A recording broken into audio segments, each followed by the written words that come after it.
Hey everybody, Marty Sleva here alongside Jared Petty. Hi. So for the past couple months, we've been doing a thing where IGN editors have been counting down their top 10 movies of all time. Yep, our favorites. Favorite movies of all time. Us in San Francisco are doing it now. I'm here with Jared.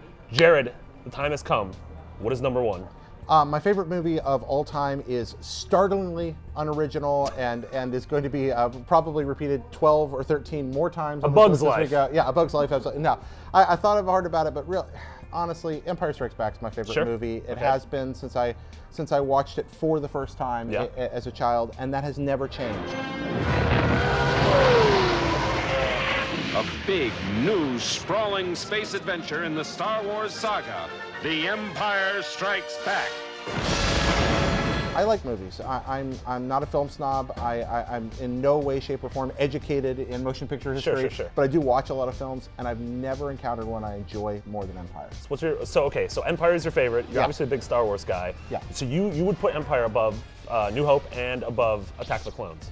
Yes, I would. Well, I would put things that have come out of my body ahead of Attack of the Clones. Sure. But yeah, that's really interesting. So I'm a Return of the Jedi man myself. Okay. But I understand. Return of the Jedi was that movie I watched so much as a kid. I like the Ewoks. I like the Sarlacc pit. I like the Nub Nub song. Nub Nub. But I understand Chibuki-yuki. The Chibuki-yuki. I don't Ichiwawa. know. These are all Ewok noises. Yeah. But I understand the sort of the power of a movie like Empire Strikes Back and the fact that until that time, sort of blockbuster franchises didn't have a thing that dark. Yeah, you didn't absolutely. do that in a movie. Well, and blockbuster franchises were kind of still Right, the an thing. evolving new thing. I mean, they were just coming to their own. Jaws kind of set that off along with a couple other flicks. But Empire's just like, you know what? You can have wonderful emotional depth and a sort of a great Shakespearean tragic second act to your wonderful action entertainment series. Yeah. And that's great. It's such a beautiful setup. I mean, it's well written, it's well staged, it's well directed. You have Lawrence Kasdan's pen there, his marks are all over it. Same guy, by the way, who's writing 7 and 9 also. This is very exciting. Which is, woohoo! Yeah. I think he's producer on 8. Yeah. But Kasdan's a good writer. It's the best written Star Wars movie, I think, by a long shot. Except for Attack of the Clones. Except for Attack of the Clones, of course, which is, well, we'll move on from that. Yeah. I do enjoy Jedi. New Hope is on my top 10 list as well. Okay. So what are some other movies that made your 10? Oh, they made my 10. Let's see. Last of the Mohicans, which I think is secretly the best action movie ever made. Daniel Day-Lewis. Yeah, well, that movie's so dramatic and so well acted. It's a good love story. I think people forget that really it's just a series of action scenes connected by mandolin music and a love story. Just dropped in to see how you boys is doing. I love that movie. I think Last of the Mohicans is great, especially the theatrical cut, which I think is superior to the directorial cut.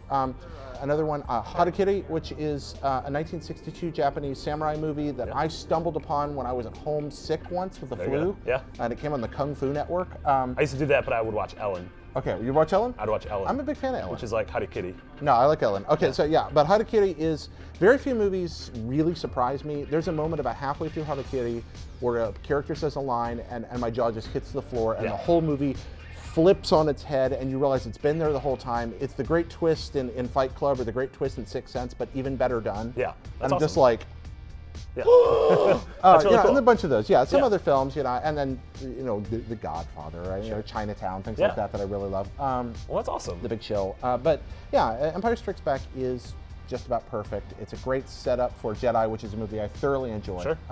But it manages to be a setup that still has a rewarding conclusion, and that's so rare. Like that you can both be like, it's a cliffhanger, but boy, we wrapped this. Yeah, it's absolutely, man. absolutely. Yeah. So there you have it. If you haven't watched Empire Strikes Back, you probably shouldn't be watching this video. Just please leave IGN. I mean, like keep the video running, but then watch the movie and come back. And watch the original cut, please, and not to be that dorky. He's being that guy. He's being that guy. Well, really, it's the least adulterated of the original trilogy with the stuff they did change, but it's still better in its original form. It just has a little more soul. Absolutely. So check out that. Check out Last of the Mohicans, Harakiri, and for the rest of Jared's list, you can find it on ign.com. Bye-bye.